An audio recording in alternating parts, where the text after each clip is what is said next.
Galera, vamos acompanhar aqui agora a entrevista coletiva de Felipe Luiz e ver o que ele vai falar aí depois dessa derrota vexatória para um time que está no Z4, né? Cara, que derrota terrível, galera. Uma catástrofe pra gente que briga pelo título, né? Perder para um time que tá brigando para não cair, cara. Nossa, é inaceitável isso. Vamos ver aí o que o Felipe Luiz vai falar? As imagens são da Flamengo TV, link na descrição como créditos. No último jogo, o Bruno Henrique foi na zona mista e falou que teve uma conversa com você e pediu para ajudar o Flamengo numa posição que não fosse de 9. Ele até hoje, no intervalo, retificou um pouco, enfim, esclareceu um pouco mais a situação. Mas eu queria entender como é que foi essa conversa de vocês e por que você optou hoje por começar com o Bruno Henrique mais centralizado, né? Mesmo tendo, por exemplo, o Juninho voltando para o banco, enfim, e entrou ali no final também. Obrigada. Bom, o Bruno, umas semanas atrás, falou para mim que ele se sentia mais confortável jogando em outra posição, mas que estaria à disposição sempre para ajudar no que eu precisasse. Mas, claro, tendo o Pedro disponível, optei por colocar o Bruno na posição que ele pediu, no caso, para que ele se sentia mais confortável. Mas sempre está na frente do interesse pessoal, o interesse da equipe, o que a equipe precisa. E hoje eu, na minha cabeça, entendi que a equipe precisava do Bruno Henrique de 9, e assim foi. Ele se colocou à total disposição. Hoje precisamos disso, precisamos do sacrifício dos jogadores para poder ajudar o Flamengo, ajudar a equipe. Infelizmente não conseguimos a vitória e sempre vai cair a culpa nos jogadores de sempre. Vão sempre os que estão fora, eram os que deveriam ter jogado. Isso é sempre assim no futebol, mas eu sempre sigo, como eu falo para vocês, a minha convicção do que eu acho que é melhor para a equipe. Felipe, boa noite. Gabriel Orfan, canal Paparazzo Rubro Negro e Revista Placar. Felipe, ainda falando sobre essa questão do ataque, o seu time cresceu muito de produção no segundo tempo, especialmente após as substituições. Você entrou com o Alaciano, no fim você acabou colocando o Juninho junto, e ambos tiveram uma boa atuação, ao menos no meu ponto de vista. Queria saber o quanto isso impacta na sua decisão de escolher o time para os próximos jogos. Jogadores que entenderam que talvez fosse uma oportunidade de ouro para eles, e o Wallace, mesmo depois de toda a polêmica que teve recentemente, entrou muito bem. O Juninho, com pouca minutagem, também entrou muito bem. Então, o quanto isso influencia na sua decisão para as próximas partidas? Os jogadores, eles estão sempre tentando demonstrar para o treinador no campo, durante o jogo e durante os treinamentos, que eles estão à disposição, estão num bom nível para poder ajudar a equipe, né? Eu sempre tenho muita informação, eu vejo todos os treinos, eu vejo tudo o que eu acredito que os jogadores me passam de mensagem no campo, para depois eu poder tomar as melhores decisões. Sempre que um jogador entra e entra bem e a equipe melhora, ele se credencia sempre a poder ter mais minutos. Felipe, boa noite. Mauro Santana, do canal Mauro Santana. De que maneira trabalhar o time, já que daqui a 3 dias tem um jogo decisivo, importantíssimo, que vai ditar o destino do Flamengo na Copa Libertadores, para não deixar que essa derrota, da maneira como ela aconteceu e pela atuação da equipe, que isso não contamine o time diante do Racing em Avejaneira? Bom, você falou bem, temos que esquecer rápido, né, a derrota, corrigir os erros do que aconteceu. Realmente fizemos um primeiro tempo muito abaixo, tecnicamente cometemos erros que não costumamos cometer. Demos inúmeras chances para o adversário poder ganhar terreno no campo. Isso nos levou a cada vez estar mais inseguros com a bola, e eles aproveitaram a oportunidade. Como eu falei, esquecer o mais rápido possível o que aconteceu hoje, corrigir os erros e pensar quarta-feira. Quarta-feira temos o jogo mais importante da temporada, mais importante do ano até agora, e não tenho dúvida que a ambição de todos, que todos queremos estar nessa final, estar em Lima, a nossa cabeça vai estar focada para esse jogo, e principalmente 4 dias de descanso nos dá a possibilidade de recuperar todo mundo fisicamente. Boa noite, Felipe, aqui, Sidão Marinho da Litoral News. Tirando os confrontos diretos contra os times do rebaixamento, Fortaleza só tinha vencido Bragantino e Fluminense no Campeonato Brasileiro, hoje venceu o Flamengo. Era um jogo que o Flamengo poderia assumir a liderança. Queria te perguntar o peso dessa derrota, visando o Campeonato Brasileiro, mas principalmente quarta-feira. A gente viu hoje um Fortaleza com muita força no gramado, né, batalhando por cada bola. E os argentinos normalmente entram ainda mais potencializados dessa forma. Essa atuação te preocupa a quarta-feira? e também para esse restante do Campeonato Brasileiro?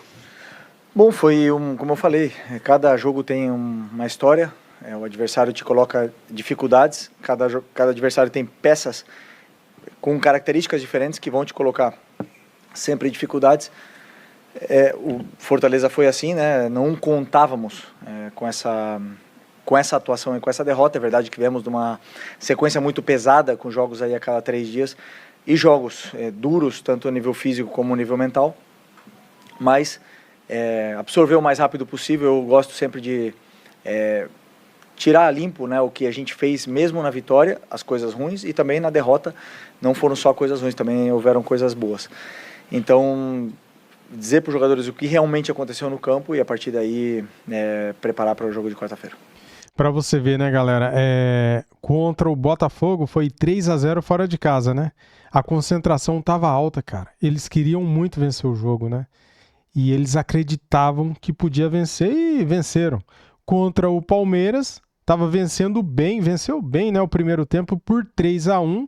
Fez um bom primeiro tempo, depois no finalzinho ali do jogo o Palmeiras fez o segundo gol, mas venceu o Palmeiras, galera. Isso deu um gás, isso deu uma alegria para a torcida, né, acreditando no título brasileiro. E por que hoje entrou desse jeito, cara? Morto, entrou desse jeito com falta de vontade, uma preguiça, um time lerdo, uma falta de concentração, um time moroso, arame liso, 17 finalizações, 3 no gol só. Ah, pelo amor de Deus, né, cara? Como que entra desse jeito num jogo que vale 3 pontos, que valia a liderança? Isso que não dá pra entender, cara. Felipe aqui. O Flamengo vem de uma boa atuação contra o Botafogo, depois o Palmeiras e depois o Racing. E tá aí para disputar o segundo jogo da semifinal da Libertadores.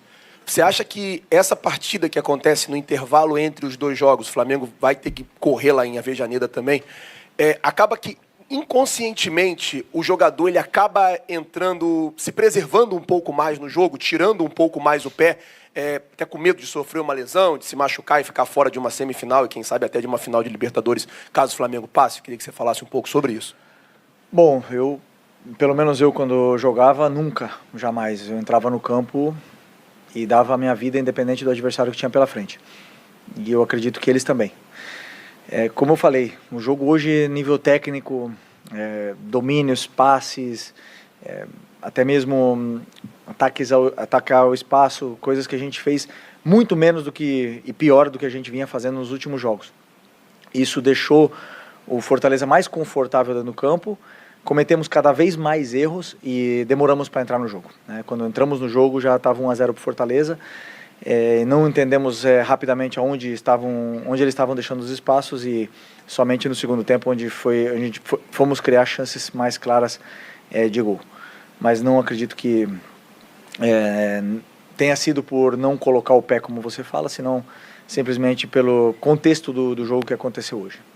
Felipe, aqui, ó. Luiz Eduardo Gomes, TVC Esporte Clube, prazer estar falando com você. Você comentou, depois do jogo contra o Racing, depois do primeiro jogo, que esse contra o Fortaleza era o mais importante do ano. Você repete a mesma coisa, né? Falando agora sobre o próximo jogo pela competição continental. Eu queria que você falasse um pouco sobre o aspecto físico, porque o Flamengo saiu atrás de um placar, não conseguiu pelo menos um empate. Eu queria saber o quanto que isso pode interferir para o duelo pela Libertadores, até porque o Racing não joga nesse final de semana, descansa até a próxima decisão. E se de alguma forma você foi surpreendido pelo Fortaleza na postura, ou realmente era isso que você esperava, marcação aguerrida, um time forte na marcação, que apostasse nos contra-ataques, se de alguma forma você foi surpreendido, pelo menos naquele início de jogo? Não, nenhuma surpresa, zero. Um treinador com as ideias muito claras, estava muito evidente o que ia acontecer no jogo e sabíamos que íamos ter dificuldade para poder entrar nesse bloco do Fortaleza e que eles iam apostar sempre na transição, que já foi assim contra o Cruzeiro, né, com o Breno Lopes e hoje Barreiro, né, Barreiro o atacante. Então sabíamos bem dessa dupla de ataque e dos contra-ataques que eles iam nos proporcionar. Por outro lado, a parte física, viemos de 3 jogos em 6 dias, afeta um pouco, mas agora para quarta-feira temos 4 dias, e isso aí nos permite recuperar os jogadores fisicamente. Felipe, boa noite. Rafael Felipe, Rádio Pitaguari. Aqui. Ok. Queria fazer uma pergunta, projetando o jogo de quarta-feira, né, tendo em vista que o Bruno Henrique não rendeu muito bem hoje. Se você projeta tirar um homem de referência, jogar com algum falso 9, ou projeta um ataque, já que deve haver espaços no jogo, deve ser um jogo de que o Racing vai fazer muita pressão no Flamengo e pode acontecer espaços em transição, jogar em velocidade. Muito obrigado. Bom, ainda temos que preparar o jogo, temos que estudar bem o que aconteceu no último jogo, que a gente acha que pode acontecer no próximo jogo. O Racing é um time que joga praticamente da mesma forma sempre. Isso nos dá certas pistas, mas o time só defino mais perto do jogo, assim, quando a gente tiver o plano de jogo montado. Felipe, Pacadu bem em foco. Felipe, visando um pouco também essa questão do desgaste, né? Todo mundo pensava que você poderia vir com um time alternativo, poupando algumas peças que para a gente é o time titular do Flamengo para enfrentar o Racing. Contando também com esse desgaste de viagem, Rio de Janeiro, Fortaleza, Argentina, que vai ser praticamente assim. O que te motivou a trazer algumas peças titulares hoje da equipe do Flamengo para esse jogo do Fortaleza, que na teoria não foi bem assim, mas na teoria seria um jogo mais fácil? Bom, primeiro que o time que entrou no campo hoje é o time que eu acreditava que era o melhor para ganhar do Fortaleza. E tenho que pensar, na minha opinião, simplesmente em ganhar do Fortaleza, era o que eu tinha na minha mente. E eram jogadores que estavam bem recuperados, estavam frescos, estavam num bom momento para poder vencer, tendo em conta tudo o que aconteceu nos últimos 3 jogos antes desse jogo do Fortaleza.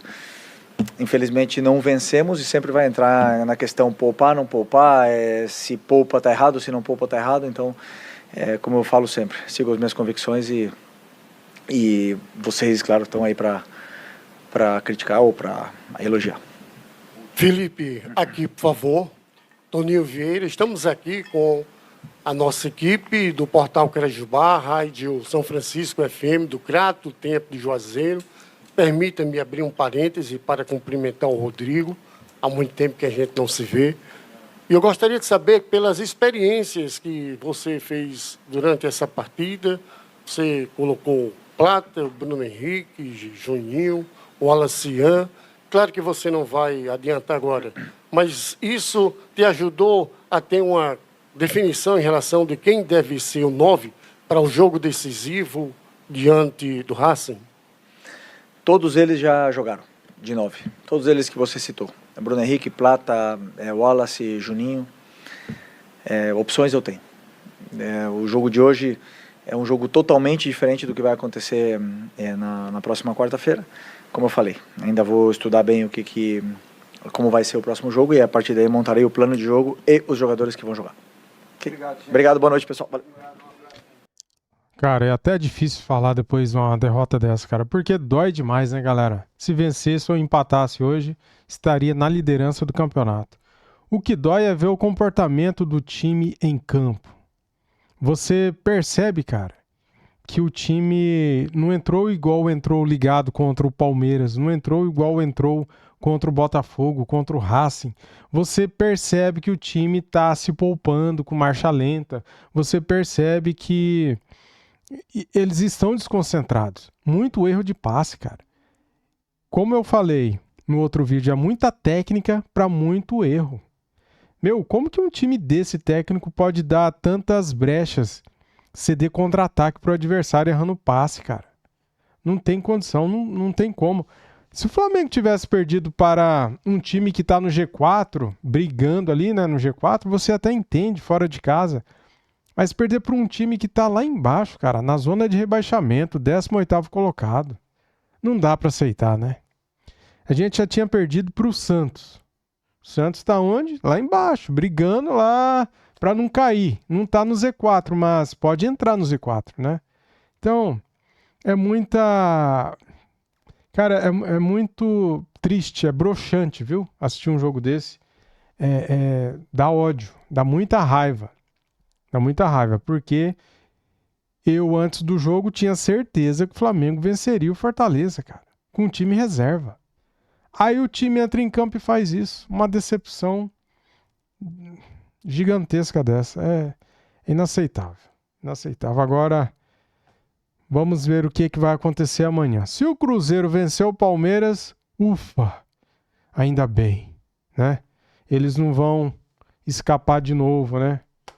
Ainda tem muito campeonato pela frente, faltam 9 rodadas para o Flamengo e também para o Palmeiras, já que os dois têm um jogo a menos, né? Então é isso, galera. Infelizmente, essa derrota veio numa péssima hora. Nem sei o que falar mais. Tô chateadão. Valeu, tamo juntos. Fui.